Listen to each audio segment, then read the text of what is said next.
두 번째는 반대입니다. 반대로 너무 회피성이에요. 어려운 거는 안 하고 싶어 해. 피해. 이런 아이들은 어떻게 도와주면 좋을까요? 이건 자기결정력이 없다고 보는 게 맞을까요? 저는 저보고 실패한 경험이 중요하다고 생각을 하는데 질 것 같으면 안 하는 거죠. 걔네는 성공 경험이 없는 애들이잖아요. 그러니까 얘네가 성공할 수 있는 작은 경험들을 만들어주는 게 중요한 것 같아요. 부모님들한테 질문을 좀 받아봤어요. 교수님 나오신다고 하니까 너무 좋아했어요. 부모님들은 또 각자의 또 이제 사정이 있으니까. 근데 교수님 말씀을 들어보니까 이 사연 받아놓길 잘한 것 같아요. 왜냐면은 어차피 집집마다 다 다르다, 다 다르다 얘기하셔가지고 공감 가시는 분들이 있을 것 같아요. 아까 이 질문 드리니까는 김현웅 작가님이 나도 그런 애가 아니냐. 첫 번째, 지금 말씀하신 자기결정력이 있는 것 같아. 근데 너무 센 것 같아요. 말을 안 들어. 고집이 너무 세. 문제 풀 때도 자기가 다 알아서 하겠대. 근데 분명히 잘못된 방향인 것 같아요. 이거는 자기결정력이 있다고 봐야 될까요? 아니면 부모님은 어떻게 좀 대해주면 좋을까요? 저도 이제 스스로 고집이 센 편이라 생각하는데 제가 제 고집대로 했다가 결국은 느끼는 거죠. 아, 내 고집이 틀렸구나를 몸소 느끼면 이제 그때 엄마 말을 이제 조금씩 듣기 시작하기 때문에 고집이 세면은 자기 고집대로 해보고 고집대로 했는데 잘 되면 좋은 거고 안 되면 이제 내 고집이 틀렸다는 걸 자기가 알아가게 되잖아요. 그러면 이제 자기도 고집을 조금씩 내려놓으면서 성장하게 되는 게 아닐까라고 생각해서 고집을 꺾으려고 할 필요는 없지 않나라고 생각하는 편입니다. 어떻게 생각하십니까? 저는 고집이 센 것과 자기 결정력이 같은 것이냐 그러면 저는 아니다 그 말씀을 드리고 싶고, 왜냐하면 고집이 센 거는 자기 주관이 뚜렷하고 자기 생각이 뚜렷이 있는 거는 무조건 좋은 건데 근데 자기 결정력이라는 거는 그걸 플러스 말로 설명할 수 있어야 되죠. 나는 왜 이렇게 하고 싶은지 그러니까 내가 꼭 하고 싶은 게 있으면 부모를 설득할 수 있어야 되죠. 자기 결정에 책임을 져야 된다. 그 말로 풀어내고 그리고 조정해 갈 수 있는 능력 자체가 자기 결정력에 포함된다고 생각을 하기 때문에요. 엄마가 무슨 말을 했을 때 엄마를 설득해야죠. 그리고 사실 이제 전략도 좀 세워야 돼. 우리 엄마는 이런 걸 중요하게 생각하고 이런 거는 좀 많이 싫어하니까 이렇게 설명하면 우리 엄마가 좀 잘 들어주겠어. 그런 것들도 할 수 있어야 된다. 그냥 고집만 센 건 아니다. 이런 거를 부모님들이 좀 알고 이 아이들이 좀 눈에 빤히 보여도 좀 그런 것들 존중해 주는 게 필요하겠네요. 반대로 또 부모님들도 내 고집만 하는 게 아니라 부모님들도 애들이 다 그렇지만 남자들은 특히 그런 약간 무시하는 발언을 하면 확 치고 올라오잖아요. 그러니까 그런 발언은 하지 말고 우리 아들은 이렇게 말을 하면 잘 설득이 돼. 이런 것도 좀 필요하고요. 또 우리 애가 고집만 부리고 자기를 생각을 설명을 못한다. 그러면 근데 너가 그렇게 중요하게 생각하는 데는 이유가 있을 것 같아. 네가 왜 그렇게 생각하는지 엄마가 되게 궁금하다 하면 설명을 해봐라. 뭐 설명을 잘 못하면 혹시 뭐 이래서 그런 거냐 저래서 그런 거냐 이런 건 아니야 뭐 이런 식으로 좀 아이가 말을 할 수 있는 약간 판을 깔아준다 그럴까요? 네네네네. 그런 게 약간 필요하지 않나. 저는 제가 잘하고 있는지 궁금한데 저는 아이들의 의견을 되게 많이 들으려고 노력하는 편인데 특히 이제 학원에서 우리 애들이 또 들으면 아니라고 할까 봐 학원에서 애들이 이제 제가 의견을 물어봤는데 애가 대답을 못하는 경우가 있어요. 맞아. 근데 애들이 그러면 대부분 혼나더라고요. 너 왜 말을 안 하냐. 근데 저는 애들이 그걸 잘 못하는 것 같아서 저는 어떻게 하냐면 자 그럼 선생님 보기를 줄 테니까 골라봐. 1번 하기 싫다, 2번 못하겠다, 3번 기타. 이렇게 얘기하면 애들이 골라요. 맞아요. 1번이다. 그럼 왜 하기 싫은지 말해봐봐. 너무 많아서 싫다, 너무 어려워서 싫다. 이렇게 물어보면 애들이 대화를 하더라고요. 맞아요. 네, 그러다가 이제 기타를 골라서 지가 얘기할 때까지 저는 이제 가는 편인데 이런 건 도움이 되는 건가요? 그렇죠. 제가 진료실에서도 뭐 예를 들면 어려서부터 자기 의견을 표현하는 훈련을 받으면서 자랐는지 아닌지와 아이 기질에 따라서 말하는 정도가 되게 다르거든요. 예를 들면 애들이 뭐 교통사고 났어. 근데 교통사고 났는데 자기 불안한지 안 불안한지 말을 못해. 그러면은 이제 너랑 비슷한 나이에 교통사고 당한 애들은 뭐 밤에 무서운 꿈을 꾸는 애들도 있고 차 소리만 들려도 무섭다고 하는 애들도 있고 사치는 꿈을 계속 꾸는 애도 있고 막 이런데 너는 어떠니? 뭐 애들이 말하는 것 중에 어떻게 말을 해야 될지 모르는 보기를 주는 것도 있고 또 다른 애들도 그래 라고 얘기해주면 좀 더 편하게. 왜냐면 애들이 이게 내가 모자라고 부족하다고 생각해서 말을 못할 수도 있잖아요. 특히 그렇죠. 학원에서 설명할 때는 또 내가 이 말하면 딴 애들이 보기에 내가 모자라다고 생각하면 어떡해 뭐 이런 거일 수도 있어서 그런 두 가지를 다 좀 다루어주면 좀 더 말을 편하게 할 것 같아요. 중요한 말씀인 것 같아요. 고집과 자기결정력은 분명히 다른 부분이 있다. 맞아요. 자기결정력을 좀 더 포괄적으로 내가 이걸 설명하고 상대방을 설득할 수 있는 내 결정에 책임지는 것까지 포함하는 것이다. 두 번째는 반대입니다. 반대로 너무 회피성이에요. 어려운 거는 안 하고 싶어 해. 피해. 이런 아이를 존중해줬다가 집에서 그냥 아무것도 안 하고 놀기만 할 것 같아요. 이런 아이들은 어떻게 도와주면 좋을까요? 이건 자기결정력이 없다고 보는 게 맞을까요? 근데 얘가 회피하게 된 이유가 있지 않을까요? 네. 기질이 그냥 되게 예민하고 좀 불안이 높고 긴장해서 그럴 수도 있고, 또 아까 말했듯이 내 생각을 말로 설명하는 힘이 부족해서 그럴 수도 있고. 근데 뭘 회피하죠? 집에 있는 아이는? 이런 거죠. 엄마가 물어보잖아요. 뭐 할래? 안 해.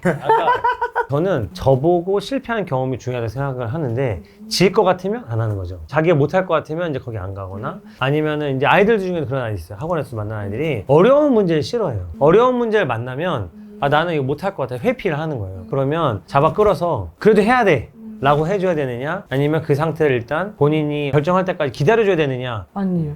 왜냐면 걔네는 성공 경험이 없는 애들이잖아요. 그러니까 얘네가 성공할 수 있는 작은 경험들을 만들어주는 게 중요한 것 같아요. 얘네들은 그런 애들이잖아요. 100점을 맞지 않으면 그냥 안 하고 말겠어. 이런 네. 애들이잖아요. 근데 60점, 70점 받는 것도 의미가 있어를 알려주는 것과 더불어 조금 문제의 난이도를 낮춰서 얘가 나 이거 잘 할 수 있네? 이런 것도 할 수 있네? 선생님은 그렇게 하신다고 하니까 다양한 풀이를 서로 말할 기회를 주고 너가 되게 한 풀이가 특이한 것 같아. 독창적인 것 같아. 뭔가 그런 경험을 아이가 하면 조금씩 내 얘기를 할 수 있게 되는 거죠. 작은 성공 경험들을 쌓아가는 게 자기 결정력이 또 되게 중요한 거라서. 네. 사실 집에서도 작은 성공 경험을 쌓아갈 수 있는 기회를 만들어 줄 수 있거든요. 그런 것들을 좀 해주시면 좋을 것 같아요. 저는 학원에서 이 말씀하신 것들을 저도 이제 많이 실천하려 노력은 하는데, 근데 사실 힘들어요. 저희는 어떻게 하냐면은 아이들한테 숙제를 이렇게만 주고 다 풀어 이렇게 하면은 누구는 너무 쉽게 하고 맞아요. 누구는 너무 빨리 끝나거든요. 저는 이걸 어떻게 시스템적으로 구현할 수 있을까 해서 아예 한 7, 8단계가 있어요. 그래서 아이들한테 스타트점이 다르고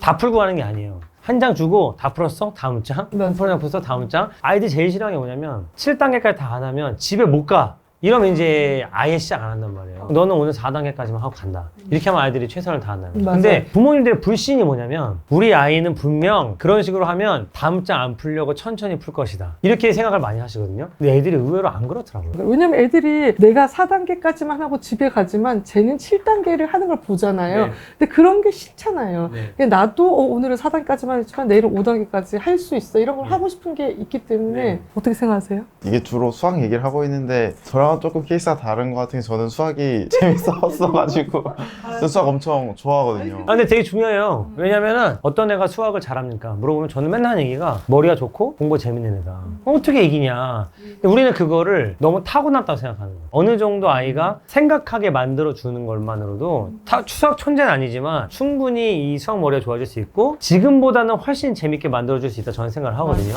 물론 이렇게 저는 아예 수학이 재밌는데 이런 사람은 많지 않지만 근데 우리 아들은 되게 열심히 하지만 물리는 아무리 해도 성적이 안 나고 물리는 맞아요. 너무 재미없고. 물리 엄청 싫어합니다. 아, 그래요? 서로 이제 다른 장점이 있는 거죠. 그러니까 모든 사람이 모든 과목을 다 잘하는 건 아니에요. 네. 조금 더 재밌게 하면서 잘할 수 있는 과목과 정말 고단하게 시간과 노력을 들여서 해야 되는 과목이 누구나 다 있는 거죠. 교수님도 있으셨어요?